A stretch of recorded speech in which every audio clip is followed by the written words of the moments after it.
Hey, what's up guys? My name is Moda and welcome back to the Mining Stacker YouTube channel.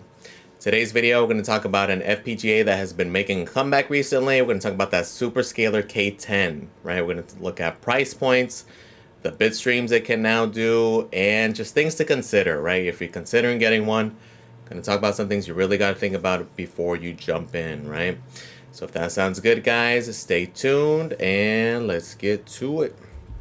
So this thing is not new, right? This thing has been around. Had made a video about it back in early April, right? It was one of the first videos talking about it.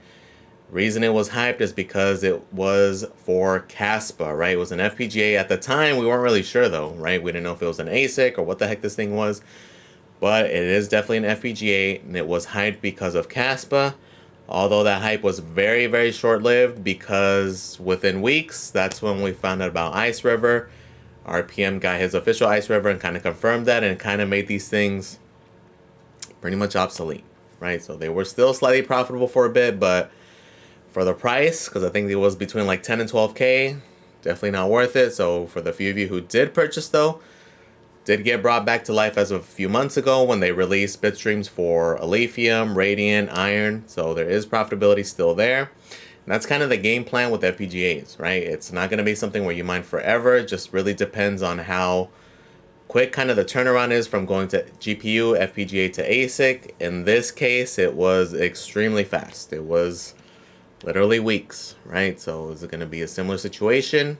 Potentially, but it's one of those things where the only incentive is really if you think they're going to continue to make bit streams for it, right? So this one is kind of unique in that it's more of a standalone unit versus a lot of the more traditional FPGAs like the TH53s, the C1100s, the FK33s, where they're more universal, right? These things are very proprietary, like it needs its own bit stream and you're kind of at the mercy of their devs, right? Whether or not they're going to continue to support it. Okay, in this case, hopefully they do. It'll continue to make it worthwhile because, again, as other coins pop up, they'll continue to release those bit streams if it makes sense for them, right? So we'll talk about that more in depth here in a second, but let's take a quick look at some of the info. So it was hard to find any info, period, for quite a while. Okay, it was very hard to even just the basics, even to just confirm if their website was real, right? Because there's a lot of fake ones. There's a superscalar.org, .io, .com, etc., etc. So did get interested in them more recently just because of their kind of pivot towards zero knowledge proofs, right? And their upcoming K11 and how it's going to be for those proofs specifically, right? It's going to be able to do these other algos as well, but it's kind of interesting how hard they pivoted into that, right? And that's what kind of caught my attention with it. But their Twitter handle is @superscalar_io. A lot of good information, right? If you're interested in learning about those zero knowledge proofs, the projects they're working with, which a main one is Tycho at TychoXYZ, Scroll as well, and Alio, right? So Alio, their mainnet is supposed to come out sometime Q1. It was supposed to be by now, essentially, but we'll see what happens there, right? So that is their Twitter handle. Their website is superscalar.io. And here's where you can see all of the information. They don't have a store. You would have to email them and they could send you a purchase link. Just kind of sketch. I mean, it's up to you, right? It is supposedly from the manufacturer. If you go on their Discord, they are starting to become more active in there. Because initially, again, they had set up their socials and like their Discord had been essentially empty for the past few months, right? And just now recently, these past few weeks, they've been very active. Just kind of little.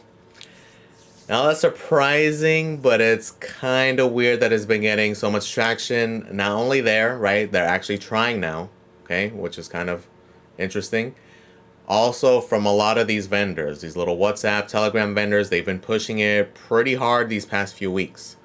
Okay, so that kind of has me that being a little bit sus, right? Is it because they're running out of time because they're getting word of a Radiant or a Alephium ASIC? Who knows? It's just very sus that out of nowhere, just these past few weeks, they decided, oh, let's use these socials that we have instead of doing it from the get-go. Because even just, again, emailing them, asking questions in there as of a few months ago, crickets. Now, all of a sudden, they want to answer questions. A little bit weird, right? But anyways, if we go on their website, you can see the different stats. Again, the K10 is nothing new, but the stats, even the bit streams, right? So the bit streams actually have been out for a few months. Okay, so the only thing that's new really is Karlsen. They did release a bitstream for Karlsen. I don't necessarily think that's what's causing all the hype, because again, most of the questions I've been getting aren't even regarding Karlsen, and they're not even advertising Karlsen on here, right? So adds a little more to the sus factor. But anyways, as we go through, one big caveat for me was didn't make any sense to spend all this money on this thing. It's going for about 5,500, 6K. When they have already been talking about a K11 on their Twitter handle, right? So I was like, well, why even go that if they are confirming that one is coming out soon? It's supposed to be Q1 of this coming year, but it turns out it's going to be very similar performance-wise according to them. We haven't gotten official stats yet. Like, I don't know if it's similar power, but maybe more efficient, because there are slight differences. They actually did put pictures of the K11 on their website now. They didn't have any for quite a while. We have seen the K10. You can go on YouTube and look at RPM's video. He did a whole unboxing, whole test and everything. So a couple of unique things, right? We can compare with the pictures of the K11 now. So things to note. Number one, there's 3 hash boards, right? Each hash board has the 5 PCIe power ports. Take note of that. Let's look at the K11. So you can see that it does appear to be longer. A big difference is there's only 2, right? So only 2. So initially I was thinking, okay, maybe because it's longer, they were to fit more chips per board and they had it down to 2. The reason it might, most likely, if it is similar output, it's probably going to be more efficient is because of the amount of the ports, right? We can count it down. So even if there are theoretically the same amount of chips, you would still need the same amount of ports to power this thing, right? So there's now down to 10 instead of the 15. So is it because it's more efficient? Who knows? Or maybe the stats aren't correct. We'll quote that Discord message here we got so we can see what we got. But it is pretty interesting. You can see definitely here is different. This is another big difference. There are Ethernet ports on the hash boards, and this is from the zero knowledge compute aspect. Who knows if it's going to tie into something else. If it's a standalone unit, the only other thing they confirmed is that it is going to have RAM because of that, because there are going to be different requirements for these things. And again, they've been working pretty closely with Tyco, right? So I'm sure a lot of their consulting is going on with them and what they need, right? So they are working with Tyco as far, and also like Scroll and Alio, right? The Alio wouldn't even factor in because again, Bitmain's already confirmed as of a few months ago that they are building an ASIC for it, right? And is it going to be an ASIC specifically for Alio, or is it going to be able to do other zero knowledge proofs as well? Kind of making this aspect of it obsolete, right? So if the K10 and the K11 are going to be similar, I would probably go with the K10 just because, again, we'll see what Bitmain does, right? We'll see if we get any leaks or what happens there. But interesting things to note there. Let's look at profitability. So it is on hashrate.io and actually has been there for quite a while. Again, this is why it's kind of like confusing that it's getting so much attention recently. But profitability is pretty freaking good, right? On Alephium, if we look at it, profitability is $15.45. This is at a 12-cent kilowatt hour. So revenue is about 20 bucks a day. So pretty good there.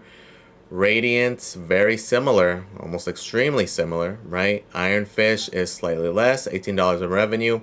Profit-wise, 12 bucks. Out of those, though, the one I would definitely be looking at mine the most would be Radiant, right? Profitability is the same, yes, but the yield here with Radiant is much, much higher because of the difficulty, right? Difficulty is, and the yield is extremely, extremely good right now because it hasn't really had a pump yet. Alephium recently had a pump, as did Ironfish. Radiant did not. They kind of did. They went up a bit. Nothing to the extent of like Alephium or Ironfish where it's in like multiples, right? It went up like 30% or whatever, 50% at the peak. It currently retraced. It went back down quite a bit. Yield-wise, it's good there. The one that's missing is Karlsen. So Karlsen's going to be about 38 gigahash at, what is the power? Forgot what the power is. It's like 1800 watts. It's around that range.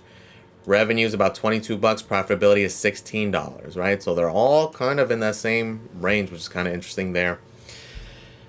So if we look at the hash rate, we can see it for Alephium, and of course it's been going through the roof. Why? Because of profitability, right? If we look at a random date down here, September, it was about 73 terahash versus now it's about double at 140 terahash, right? Versus if we look at Radiant, this thing is going down and down, right? Recently as low as about 38 terahash. Most recently, as of a month ago, is around in the 100 terahash range. So pretty significant drop there, right? Especially if we look at all-time highs back in this March-April peak when it was at 227, right? So pretty interesting stuff there. So this is the Discord that I was talking about. So again, I had joined this Discord like a few months ago and it was crickets. Just recently, they finally started answering questions, right? So that's why it's been getting kind of active in here. So somebody did ask about the K11. They answered, hi, suggest order K10. K10 is more suitable for proof of work mining. K11 is suitable for zero knowledge prover. K11's POW performance is the same like the K10 approximately, with 10 to 15% low power consumption. So I'm assuming they mean efficiency. But the manufacturing cost of the K11 is much higher than the K10 because it contains more than 256 gigs of DDR4 and PCIe interface and high-speed interconnection on board for connecting or combining into a large zero-knowledge proof cluster, right? So if you're in it solely for the FPGA aspect, then it does seem like the K10 would better buy. But again, we got to wait for official specs to be 100% sure. But that does make me a little more confident in getting the K10, just because, again, if it was going to be a significant upgrade, because a lot of these chips are, again, very similar to the M2. It's way older chips, most likely, right? I haven't been able to confirm, but I think it's going to be very similar to like with the mole miner, where these things are very, very old, but for what they're using them for, they are working very well, right? So it's something to consider there.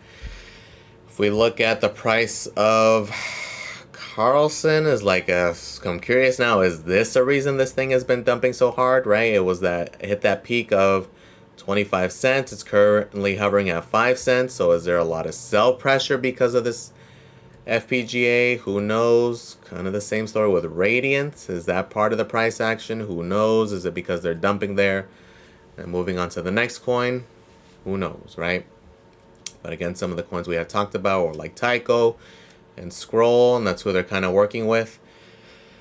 So we kind of saw the profitability. We saw the price points around 5 to 6K, right? A lot of the little Telegram, WhatsApp vendors will have it somewhere in that price range. If I were to consider, me personally, I would only consider purchasing through Coastal, right? Reason being, again, very similar to the Molt Miner, which I purchased. I did purchase it through them. And like I said, if I were to repeat the process, I would only do it through them.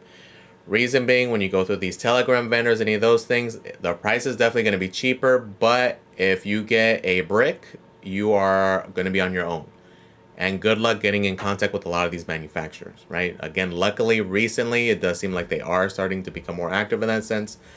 But so did the manufacturer of the M2, right? At the time, they didn't even have a website. They did a nice, fancy little website. They had a support thing. They built socials. They built like a YouTube channel. Then they ended up just ghosting, right? So, which in reality kind of makes no sense, right? Because again, it's an FPGA. As they release bit streams, they'll be able to continue to manufacture these things and just make it profitable again, right? Which would be kind of the logical sense, but it's not what happened here. Hopefully that does happen with the SuperScalar, because again, even though those profitability numbers are nice, keep in mind that it's very possible that we're going to have an Alephium ASIC or a Radiant ASIC.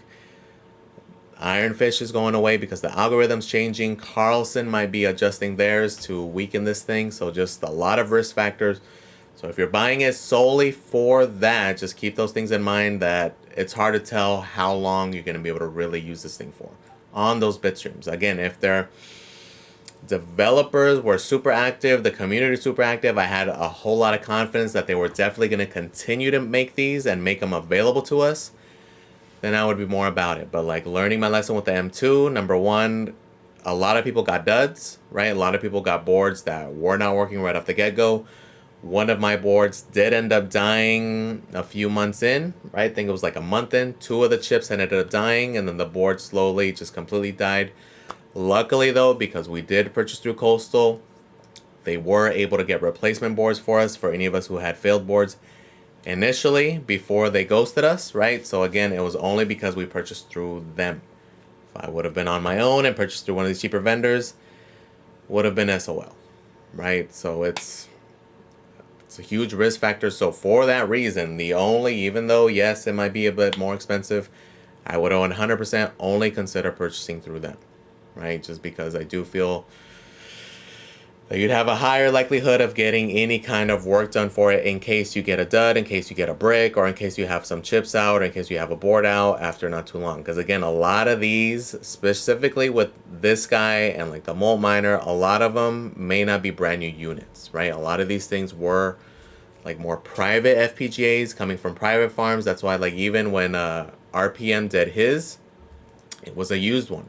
So at the time for us, it was a new model, but it's one that's probably been around for potentially years, right? So who knows how long some of these are, but with like the Molt Miner specifically, same thing, right? That's a miner that had 100% was sold as of like 3 years ago or something like that. So that one also wasn't new, but the manufacturer decided to remake a batch, right? And so they were new units, not new technology. They remade them, and that's what happened there. So similar situation here. So keep in mind, it is high risk because of that. You know, you got to factor in the amount of downtime, how long it's going to take, how they're going to do that RMA process. Are they going to force you to ship the whole thing? Like, it's a lot of factors, right? So if I were to order, I would definitely order through them, just because, again, Coastal did go out of their way. Not necessarily just even helping there, but kind of creating a community, right? In their Discord, they created a channel specifically for these things so we can communicate. And that was an easy way for a lot of us who had them to talk to each other, to like try different things, bounce different things off of each other.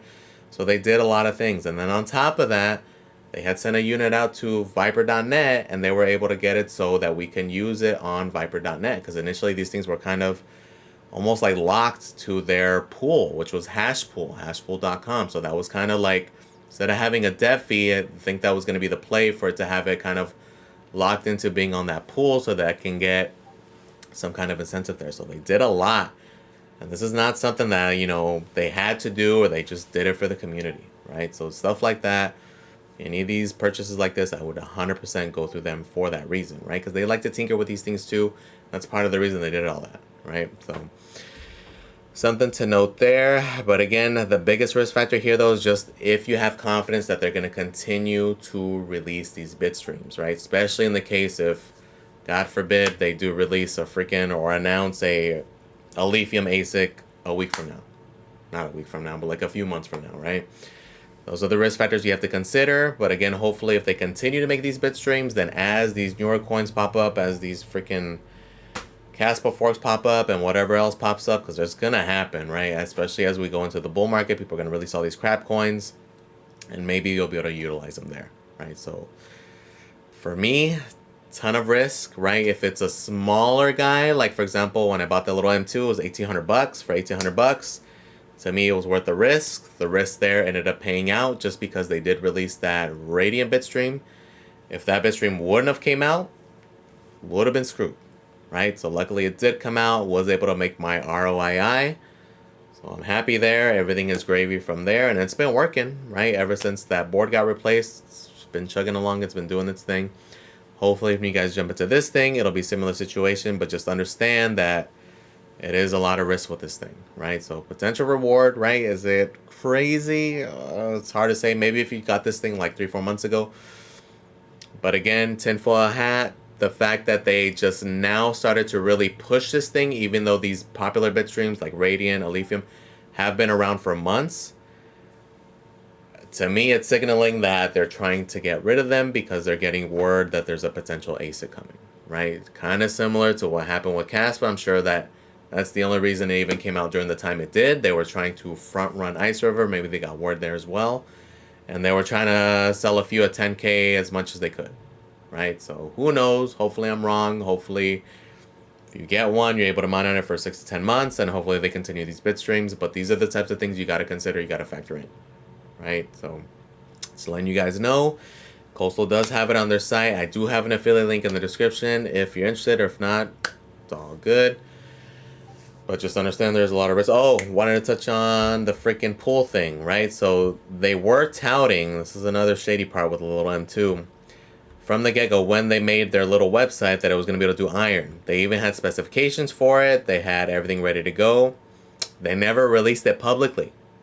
Okay, so the reason I'm saying it came out, when you go on hashpool.com, because this was the pool that it was tied to, right? Not too long after they did their website, their Ironfish pool came out and was stocked immediately. So to me, whoever the little group is, they released it privately, and they just decided to never release it publicly. Because if you look, their hash rate has been around in the same range since it released, and it's one of the few pools that they do. So who knows? We have no proof, but we do know that they did not release it. They did not put it on their website. If you go on their website, you go under support, and then that's where you're able to get the other bitstream, right? So you go to Miner M2. In case any guys like your control board freaks out and you got to reflash it, the bitstreams are still there. If you go on the Discord, I believe they still do have the files for those as well. But again, just a lot of risk factors, a lot of things to think about, guys. Let me know in the comments. Are you guys thinking of jumping in? So be careful, right? But let me know. All you freaking degens, if you got money to blow because you hit one of these 30Xs these past few months, let me know in the comments, guys. Or let me know. Are you guys staying away? Are you guys seeing the same things I'm seeing? Are you guys hearing anything? I know I've been hearing chatter from a few people that they've been hearing about Alephium ASICs. Let me know if you guys are hearing anything. Let me know in the comments, guys. Please comment, like, and subscribe, guys. Thank you for watching, and I am out.